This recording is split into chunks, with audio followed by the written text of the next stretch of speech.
यहीं पर डाल देंगे दोस्तों। हेलो दोस्तों, आज भोजपुरिया किचन में बनने जा रहा है मंगूर मच्छी। आपको हम बेहद ही आसान और सरल तरीके से आपको बनाना सिखाएंगे दोस्तों। आप देख सकते हैं ये हम 500 ग्राम मंगूर मच्छी ले लिए हैं। इसको अच्छे से धो करके साफ कर लिए हैं दोस्तों। आप देख सकते हैं कितना बढ़िया साफ हो गया है हमारा। चलिए शुरू करते हैं बनाना दोस्तों। इसको बनाने के लिए हम ये ले लिए हैं 3 प्याज लिए हैं, 1 टमाटर लिए हैं, 5 से 6 हरी मिर्च लिए हैं, ये लहसुन की कली ले लिए हैं।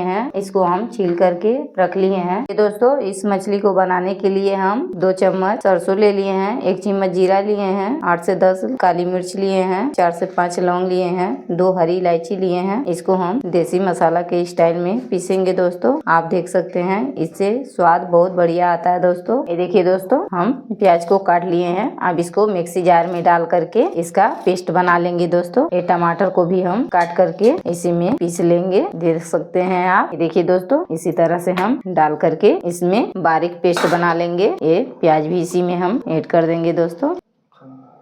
ये देखिए दोस्तों, हम 2 चम्मच तेल ले लिए हैं। अब इसको कढ़ाई में हम डाल देंगे। आप देख सकते हैं 2 बड़े चम्मच से हमने तेल ले लिया था। मछली में ज्यादा तेल नहीं डालते हैं दोस्तों। ये बड़े वाला चम्मच से हमने 2 चम्मच तेल डाला है। अब इसमें हम डाल देंगे राई, इसको चटकने तक। अब यहीं पे हम डाल देंगे मसाले, जो हमने देसी मसाले पीस करके रखे हुए हैं। अब इसको हम यहीं पे डाल देंगे। हमारी राई चटक गई है दोस्तों।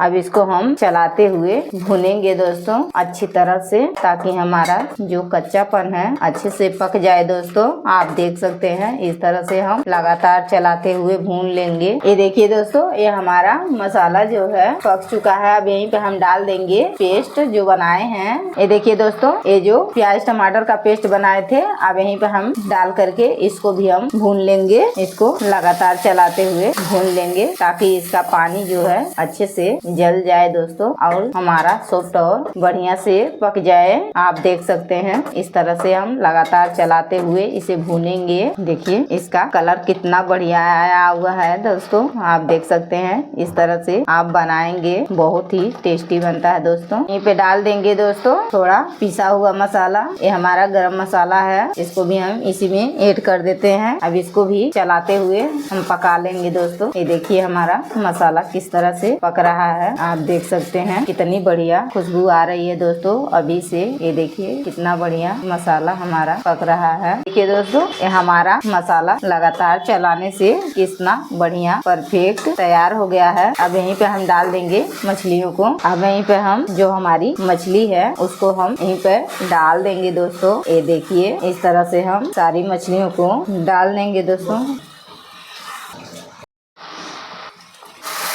चलाते हुए भून लेंगे दोस्तों। ये देखिए दोस्तों, अब इसको हम थोड़ा सा चला लेंगे ताकि हमारा मसाला है अच्छे से मेल्ट हो जाए दोस्तों। ये देखिए इस तरह से बनाना बेहद ही आसान और सरल तरीका है और बहुत ही जल्दी बन जाता है दोस्तों। आप देख सकते हैं इस तरह से बहुत ही जल्दी बन जाता है। आप एक बार जरूर ट्राई करें दोस्तों। यहीं पे डाल देंगे हम नमक दोस्तों, अपने स्वाद के अनुसार। आप जितना खाते हो उतना नमक ऐड कर सकते हैं दोस्तों। अब इसको हम चला लेते हैं। ये देखिए आप देख सकते हैं इस तरह से हम मेल्ट कर लेंगे दोस्तों। अभी हमारी ग्रेवी मोटी लग रही है, थोड़ा सा पानी और ऐड करेंगे। अब इसको हम चला लेते हैं दोस्तों। चला करके 10 मिनट के लिए ढक देते हैं। अब इसको हम 10 मिनट ढक करके पका लेंगे दोस्तों। ये देखिए दोस्तों, काट ले रहे हैं धनिया की पत्ती। धनिया की पत्ती डालने से बहुत ही बढ़िया फ्लेवर आता है दोस्तों और स्वाद भी बढ़ जाता है। ये देखिए ताजा ताजा हमने हरी धनिया ले ली है। अब इसको हम सारे को काट लिए हैं। अब इसी में ऐड कर देंगे दोस्तों। देखिए दोस्तों, ये हमारा 10 मिनट हो चुका है। ये देखिए कितनी बढ़िया हमारी परफेक्ट बनके तैयार हो गई है। आप देख सकते हैं। अब यहीं पे हम डाल देंगे धनिया का पत्ता। ये देखिए इस तरह से डाल देंगे। आपको हमारी रेसिपी कैसी लगती है, आप कहाँ से देखते हैं, हमारी रेसिपी आपको कैसी लगती है, हमारी रेसिपी आपको अच्छी लगती है। अब इसको हम चला लेते हैं दोस्तों। इस तरह से मेल्ट कर लेंगे दोस्तों। ये देखिए देखिए ये हमारी पीसेस इतनी बढ़िया बनी हुई है दोस्तों। इस तरह से बनाना बेहद ही आसान होता है और बहुत ही जल्दी बन जाता है दोस्तों। कोई झंझट नहीं रहती है बनाने में और बहुत ही बढ़िया लगता है खाने में। एक बार जरूर इस तरह से बना करके एंजॉय करें दोस्तों। ये देखिए हम मिलते हैं अगली वीडियो में नई रेसिपी के साथ। तब तक के लिए बाय।